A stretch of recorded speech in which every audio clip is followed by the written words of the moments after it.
అస్త్రాలు పని చేయనటువంటి అస్త్రాలే ఇరాన్కి ఇచ్చినా కానీ కూడా ఒకవేళ ఇచ్చిందే అనుకుందాం కాసేపు, దాని ఇరాన్ ఏ మేరకు దాన్ని వాడగలుగుతుంది? నేటో శక్తులు, అమెరికన్ శక్తులు యుక్రెయిన్ లో ఈ రష్యన్ వెపన్స్ ని ఆల్రెడీ వాడు ఓడిస్తుండగా మరి అది ఇరాన్ దానివల్ల ఏం లాభం? ఇరాన్కి ఏం లాభం? ఇది ఒకటి. రెండు, వాళ్ళకే అవసరం ఉంది, ఈ రోజు రష్యాకి చాలా అవసరం ఉంది. మనం ప్లేస్ చేసిన ఆర్డర్స్ S-400 వాళ్ళు మనకి ఇవ్వట్లేదు. అలాగే మనం సుఖాయ్ 30 MKI కూడా మనం అడిగాం, కొన్ని అడిషనల్ మీ దగ్గర ఏమైనా ఉంటే మాకు ఇవ్వడి అని అడిగాం. మాకు యుద్ధం అయిపోయిన తర్వాత మేము ఇవ్వలేమని చెప్పారు. ఎందుకంటే మనకు చాలా 42 స్క్వాడ్రన్స్ మనకు కావాలి. ప్రస్తుతానికి మనకు 26, 27 దాకా వచ్చేటువంటి ప్రమాదం ఉంది. ఎందుకంటే మనకు MiG-21 అయిపోయినాయి, దాన్ని పనికిరాని ఇంకా ఇస్తున్నాం మనం. అవి రిటైర్ చేయాలి ఈ సంవత్సరం. ఇవన్నీ చేస్తే మనం 28, 29 ఉంటాం. ఆ స్థాయికి ఏంటంటే 42 అప్రూవ్డ్ స్క్వాడ్రన్స్ భారతదేశానికి. కాబట్టి ఇమ్మీడియట్ గా మీరు ఏమైనా ఇవ్వగలరా రష్యాని అడిగాం. రష్యా ఇచ్చే పరిస్థితిలో లేదు. మరి వాళ్ళకే షార్టేజ్ ఉన్నప్పుడు ఇరాన్కి ఏం సప్లై చేస్తారు వాళ్ళు? నో, చైనాకి వద్దాం. చైనా బహుశా సప్లై చేస్తుండొచ్చు, కానీ చైనీస్ ఎక్విప్మెంట్ ప్రభావం ఏంటో మనం చూసాం already.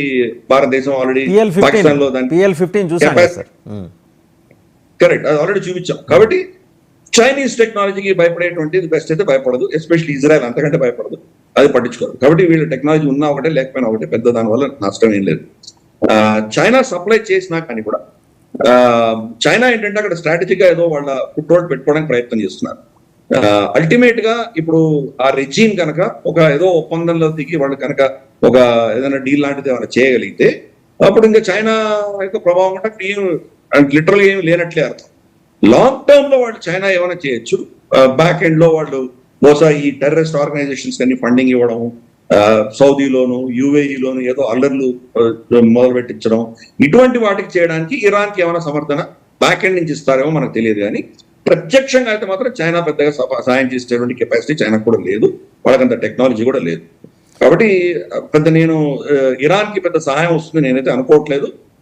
Beat Russia or beat China, వాళ్ళు ఏదో మాట వరుసకు సహాయమే ఉంటుంది కానీ వాళ్ళని సమర్థిస్తారు, కానీ అంతకు మించి ఇరాన్ ని ఈ రోజు ఆదుకునేటువంటి శక్తి ఎవ్వరూ లేరు అని స్పష్టంగా. ఇంకొక 2-3 అంశాలు సార్. ఇప్పుడు మొన్నటికి మొన్న మీరు చూసారు ఖొమైనీ ఆయన మాట్లాడుతూ, ఆయన అంటే హైడౌట్లోకి వెళ్ళక ముందర మాట్లాడుతూ, we have Al-Fatah with us and it is just 400 Tel Aviv is just 400 seconds away from Tehran. పాలస్తీనా స్క్వేర్లో హిబ్రూ భాషలో అక్కడి ఒకటి పోస్టర్ అంటించి అంటే జనాల్ని మోటివేట్ చేయడం కోసం అనేది పెట్టారు. నిజంగా వాళ్ళ అల్-ఫతా అంత శక్తివంతమైన హైపర్సోనిక్ మిసైలా సార్ అది? ఇరాన్ క్లెయిమ్ చేస్తుంది మా దగ్గర హైపర్సోనిక్ మిసైల్ ఉంది అని, కానీ హైపర్సోనిక్ మిసైల్ ఇరాన్ దగ్గర ఉన్నది అని ఇరాన్ తప్ప ఇంకెవరు దాన్ని నిర్ధారించలేదు. ఈవెన్ చైనా, రష్యా కూడా వాళ్ళ దగ్గర హైపర్సోనిక్ మిసైల్ ఉందని వాళ్ళు ఏం దాన్ని కన్ఫర్మ్ చేయలేదు. మేము హైపర్సోనిక్ మిసైల్ మేము ఇజ్రాయెల్ మీద కొట్టాము అని చెప్పి వీళ్ళు చెప్తున్నారు, కానీ ఇజ్రాయెల్ కూడా ఒప్పుకోలేదు, అవును మా మీద హైపర్సోనిక్ మిసైల్ పడిందని వాళ్ళు కూడా ఒప్పుకోలేదు. కాబట్టి ఇదంతా కూడా ఒక స్టేట్మెంటే. ప్రపంచంలో ఈ రోజు 3-4 దేశాలు తప్ప ఇంకెవరి దగ్గర హైపర్సోనిక్ టెక్నాలజీ లేదు. రష్యాకి ఫస్ట్ ఉంది, సెకండ్ చైనాకు ఉంది, 3 భారతదేశానికి ఉంది, 4 అమెరికా ఇప్పుడు కూడా ఇంకా స్ట్రగుల్ అవుతుంది. వాళ్ళ దగ్గర కూడా ఇంకా కంప్లీట్ హైపర్సోనిక్ టెక్నాలజీ మాస్టరీ అవ్వలేదు. వాళ్ళు కూడా ఏం చేశారంటే చైనాలో హైపర్సోనిక్ టెక్నాలజీ మీద పనిచేస్తున్నటువంటి సైంటిస్టు వాళ్ళ కుటుంబాన్ని కంప్లీట్ గా చైనా కళ్ళు కప్పి అక్కడి నుంచి వాళ్ళని ఎత్తుకొని వచ్చి అమెరికాలో సేఫ్ గా పెట్టారు. అతను ఇచ్చినటువంటి ఇన్ఫర్మేషన్ తోటి వాళ్ళు ఏదో కొంత ప్రయత్నం చేసింది. కానీ మనకు 4 దేశాలు ఉన్నాయి, దీంట్లో 2 దేశాలు దీన్ని ప్రొడక్షన్ తీసుకెళ్ళాయి, రష్యాను తర్వాత చైనా. భారతదేశం కూడా ఇంకా ప్రొడక్షన్ లో దింపలేదు, మనం ఓన్లీ డెమాన్స్ట్రేట్ చేసాము, దాన్ని ఇంకా మనం ప్రొడక్షన్ లైన్ దాకా వెళ్ళలేదు. అంటే టెస్టింగ్ గ్రౌండ్ లోకి తీసుకెళ్లారా సార్ హైపర్సోనిక్ ని? టెస్టింగ్ అయిపోయింది, మనది ప్రూవ్ అయిపోయింది, మన దగ్గర టెక్నాలజీ ఉన్నదని ప్రూవ్ అయింది. కానీ దాన్ని ప్రొడక్షన్ లోకి తీసుకెళ్ళాలి. ప్రొడక్షన్ చేసి ఇండక్షన్ ఉంటుంది కదా, అది జరగలేదు. ఇంకా మన దేశంలో కూడా హైపర్సోనిక్ టెక్నాలజీ ఇండక్షన్ అవ్వలేదు. Where from we got it sir? Russia నుంచి తెచ్చుకున్నావా మనం ఇది? లేకపోతే రష్యన్, మనకున్న టెక్నాలజీ రష్యన్ కదా, ఉన్న రష్యన్ టెక్నాలజీ ఆధారంగా మనం ఫర్ ఇన్స్టెన్స్ బ్రహ్మోస్, మన దగ్గర సూపర్ సానిక్ మిసైల్ ఏదైతే ఉందో బ్రహ్మోస్ లో ఉన్నటువంటి టెక్నాలజీని బాగా ఇక్కడికి ఎలా వెళ్ళాలి అంటే మన సైంటిస్ట్ మనం ఈ హైపర్సానిక్ టెక్నాలజీ మనం తీసుకెళ్ళాం. కానీ దాని బేసిస్, దాని ఆధారం అన్నది రష్యన్ టెక్నాలజీనే. రష్యా నుంచి తీసుకున్నటువంటి సూపర్ సానిక్ నుంచి హైపర్ సానిక్ మనం వెళ్ళాం. మనకు ఇదొక అడ్వాంటేజ్. మనకు రష్యా తోటి మనం ఉన్నాం కాబట్టి మన టెక్నాలజీ అంతా అఫోర్డబుల్ టెక్నాలజీ. అమెరికన్ టెక్నాలజీ చాలా ఎక్స్పెన్సివ్ టెక్నాలజీ. ఫర్ ఇన్స్టెన్స్ వాళ్ళు ఈవెన్ రాకెట్స్ పంపించేటప్పుడు దాంట్లో లిక్విఫైడ్, సొలిడిఫైడ్ ఆక్సిజన్, హైడ్రోజన్ పెట్టి పంపించేవాడు. వీళ్ళు రష్యన్స్ కెరోసిన్ పెట్టి పంపించేవారు. సో అందుకని వాళ్ళ టెక్నాలజీ వీళ్ళ టెక్నాలజీకి చాలా జమీన్ ఆస్మాన్ గా ఫరక్ అంటారు కదా, అంత వాళ్ళిద్దరు తేడా ఉంటుంది. మనం రష్యా నుంచి తీసుకున్నాం కాబట్టి చాలా కాస్ట్ ఎఫెక్టివ్. ఇప్పుడు $800 బిలియన్, ఇప్పుడు మీ వాళ్ళు చూపిస్తున్నారు ఏదైతే విజువల్స్ చూపిస్తున్నారు అది ఫోర్డో $800 బిలియన్ ఐరన్ డోమ్ కి ఆయన బడ్జెట్ ఇచ్చాడు. ఎవరు? Donald Trump. మన దగ్గర మొత్తం డిఫెన్స్ బడ్జెట్ 80 బిలియన్. 80 బిలియన్ లో మనం ఎంత ఖర్చు పెట్టి ఉంటాం? బహుశా 1 బిలియన్ ఖర్చు పెట్టి ఉంటాం మన డిఫెన్స్ కి. కానీ ఎంత అద్భుతంగా మనం డిఫెన్స్ చేసుకోగలేం మనం. కాబట్టి తక్కువలో సూక్ష్మంలో మోక్షం అనేది భారతదేశం తెలుసు. జుగాడ్ అనేది మనకు బాగా వేర్ ఎక్స్పర్ట్స్ అట్ దాట్. మనకు ఇంకా చాలా కావాలి టెక్నాలజీ, కానీ ఉన్న టెక్నాలజీలో ఎలా చేయగలం అన్నటువంటి కెపాసిటీ మనకు ఉంది. కాబట్టి ఈ తేడాలు ఉన్నాయి మనకి. హైపర్సానిక్ మిసైల్ అనేది మనం ఆల్రెడీ అటువంటి దాంట్లోనే చేసాం. మనం హైపర్సానిక్ మిసైల్ కి RAM jet and Scram jet engines అని ఉంటాయి. అది ఫస్ట్ ఏదో ఒక నార్మల్ బూస్టర్ దాన్ని సూపర్ సానిక్ లెవెల్ తీసుకెళ్ళాలి. సూపర్ సానిక్ లెవెల్ తీసుకెళ్లి దాన్ని ఈ ర్యామ్ జెట్ ఇంజిన్ కి దాన్ని హ్యాండ్ ఓవర్ చేస్తుంది. ర్యామ్ జెట్ టేక్ ఓవర్ అయిన తర్వాత అప్పుడు హైపర్సానిక్. కానీ ఎవ్రీ బెలిస్టిక్ మిసైల్, అంటే హైపర్సానిక్ కానీ నార్మల్ బెలిస్టిక్ మిసైల్ కూడా టర్మినల్ ఫేజ్ లో అది హైపర్సానిక్ స్పీడ్ లో వస్తుంది. 3 ఫేజ్లు ఉంటాయి. ఒకటి బూస్టర్ ఫేజ్, పైకి వెళ్తూ ఉంటుంది.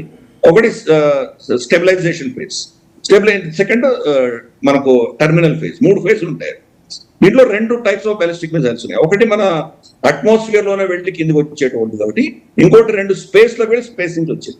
సో ఎంత పైకి తీసుకువెళ్తామో అంత దాని యొక్క కిందికి వచ్చేటప్పుడు గ్రావిటీ తోటి అంత స్పీడ్ గా వస్తుంది. సో మీరు స్పేస్ లోకి వెళ్ళి అక్కడికి వదిలేరు అనుకోండి, అది కిందికి వచ్చేటప్పుడు ఆల్మోస్ట్ మ్యాక్ 10, మ్యాక్ 12 స్పీడ్ లో వస్తుంది. దాని హైపర్సానిక్ మిసైల్ మనం అనలేము. హైపర్సానిక్ స్పీడ్ లో వస్తుంది, కానీ it's normal ballistic missile. Normal ballistic కి హైపర్సానిక్ బ్యాలిస్టిక్ మిసైల్ కి చాలా తేడా. హైపర్సానిక్ బ్యాలిస్టిక్ మిసైల్ అన్నది మనం ఆల్మోస్ట్ ఇంకా అంత పైకి వెళ్ళక ముందరే దాన్ని హైపర్సానిక్ చేయొచ్చు. ఇంకా చాలా క్రూషియల్ అంటే దాన్ని మెనూవర్ చేయొచ్చు. నిన్న కూడా అది చెప్పాను, లాహోర్ కొడతాం, అది పోయి ఇస్లామాబాద్ లో అవుతుంది. వీళ్ళ లాహోర్ లో వస్తుందని చెప్పాడు, ఎయిర్ డిఫెన్సెస్ పెట్టుకుంటారు, అది పోయి ఇస్లామాబాద్ కొట్టచ్చు. కాబట్టి హైపర్సానిక్ మిసైల్ అనేది ఇంపాసిబుల్ టు డిటెక్ట్. ఈ రోజు అయితే ఎవరి దగ్గర డిటెక్ట్ చేసే కెపాసిటీ లేదు. కానీ బాలిస్టిక్ మిసైల్ హైపర్సానిక్ స్పీడ్స్ వచ్చేటువంటి అవకాశాలు చాలా ఉన్నాయి. దాని ఆధారంగా ఇది హైపర్సానిక్ మిసైల్ అని చెప్పడానికి వీలేదు. ఫర్ ఇన్స్టెన్స్ మనం ఇజ్రాయెల్ లో చూసాం, చాలా one of the fastest speed లో వచ్చి ఆ మిసైల్స్ కొడుతున్నాయి. ఇరాన్ వస్తున్నాయి, కానీ that is not hypersonic missile, that is just regular ballistic missile. ఈ యొక్క తేడాలు మనకు అర్థం చేసుకోవాలి. కాబట్టి చూద్దాం. ఇరాన్ క్లెయిమ్స్ వాళ్ళు కొడుతున్నాం అంటున్నారు, కానీ బట్ ఐ డౌట్. సార్ ఇంకొక 2-3 ప్రశ్నలు సార్. అంటే జియో పొలిటికల్ అఫైర్స్కి వచ్చేప్పటికీ వెస్ట్ ఏషియా ఈరోజు సంక్షుభిత వాతావరణంలోకి వెళ్ళిపోయింది. అండ్ దీని impact direct or indirect adverse impact Eurasian countries మీద, ఏషియన్ కాంటినెంట్ మీద ఉండే అవకాశం ఉంటుందని నిపుణులు అంటున్నారు. అంటే ఎంత వ్యవధి పాటు దీని ప్రభావం ఉంటుంది? ఎందుకంటే ఇంకా మీరు as you rightly said some time back అది ఇంటర్నేషనల్ అటామిక్ ఎనర్జీ ఏజెన్సీ వచ్చి నిర్ధారించి ఈ మేరకు నష్టం వాటిల్లింది, అక్కడ రేడియేషన్ లేదు, లేదా ఉంటే ఈ మేరకు ఉంటుంది అని చెప్పేందాకా దాకా మనం స్థిమితంగా ఒక మాట అనలేం. కానీ ఇక్కడ మళ్ళీ పోలరైజేషన్ ఏమన్నా ఇస్లామిక్ నేషన్స్ అన్నీ ఒకవైపు వచ్చేయటం, అంటే వాళ్ళు ఉన్న షియా సున్నీ తెగల వైరుధ్యాలన్నీ పక్కన పెట్టేసి ఒకవైపు వచ్చి ఇరాన్ కోసం సాలిడారిటీ ప్రకటించడం, అలాగే ఈ నేషన్స్ అన్నీ మిగిలిన western countries and European countries అన్నీ వచ్చి ఇజ్రాయెల్ వైపు నిలబడటం, తటస్థ దేశాలు మనలాంటి దేశాలు ఎలా వ్యవహరించబోతున్నాయి? ఇదంతా ఫిక్షన్ గా అండి, అంతకంటే లేదండి. ఈరోజు ఒక్క ఇస్లామిక్ దేశం అయినా ఇరాన్ పక్షాన్ని నిలబడి యుద్ధం చేయడానికి సిద్ధపడిందా? ఒక్కటి చూపించండి. ఒక్క దేశం. సరే, హౌతీలు, హిజ్బుల్లా, హమాసులు వాళ్ళ మనుషులే కాబట్టి, వాళ్ళు ఫండింగ్ చేసిన వాళ్ళే కాబట్టి వాళ్ళు యుద్ధం చేస్తే చేయొచ్చు. ఒక్క దేశం అయినా మేము మీ బరిలోకి దిగుతామని అప్పుడే చెప్పారా? పాకిస్తాన్ చెప్పింది, వాళ్ళకి ప్రైవేట్ గా రూమ్ లో చెప్పింది, మీ మీద బాంబు వేస్తే మేము ఊరుకోం, మేము కూడా వేసేస్తాం బాంబు మీద, అన్ని చెప్పారు. వాళ్ళు అఫీషియల్ బయటకు వచ్చి మా మీద బాంబు వేస్తే కనుక పాకిస్తాన్ ఇజ్రాయెల్ మీద న్యూక్లియర్ బాంబు వేస్తుందని చెప్పంగానే వీడు వణికిపోయారు. అబ్బే మేము అలాంటిది అనలేదు. కాబట్టి నిజంగా ఇస్లాంకి టేకేదారులు చెప్పుకున్నటువంటి న్యూక్లియర్ శక్తి ఉన్నటువంటి